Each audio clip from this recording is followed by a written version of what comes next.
Located just 1 minute drive south of Branson's Marquise and Music is a historic home with a fancy name. Vintage Paris is a coffee shop that customers call their gathering place, and it's more than the brew that draws them in.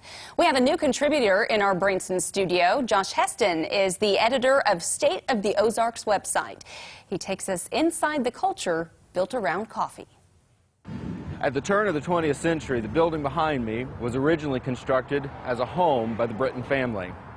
Over the years, it has been a railroad boarding house, a Chamber of Commerce office, and more, but since 2009, Vintage Paris has been the place that many residents in Hollister have come to call home. Vintage Paris is very different.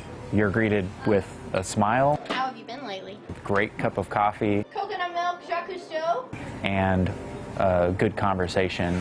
It's a goal Matt and his wife Jessica started when they bought the business in 2012. It's just wonderful to be surrounded by people that want to be out and about, want to be there to communicate with other people. But the farmer's connection goes deeper than just business. I, popped the question right beside that fire pit, and then about, it was about 5-6 months later, we got married on the courtyard. However, the owner's experience is not unique. I have people on Facebook all the time saying, oh, we moved away and there's nothing like Vintage Paris anywhere. Thank you. Yeah, enjoy, guys.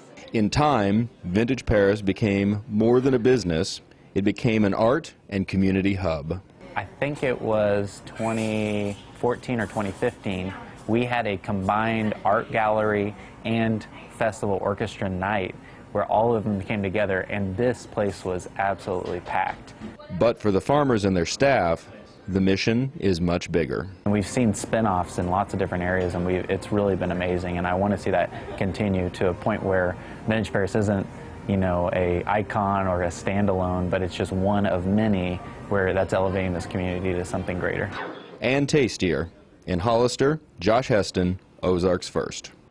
Putting your business inside a small century-old house has its challenges, though. The place does get crowded and the wait can get long, but regulars who frequent Vintage Paris say that's just part of the charm.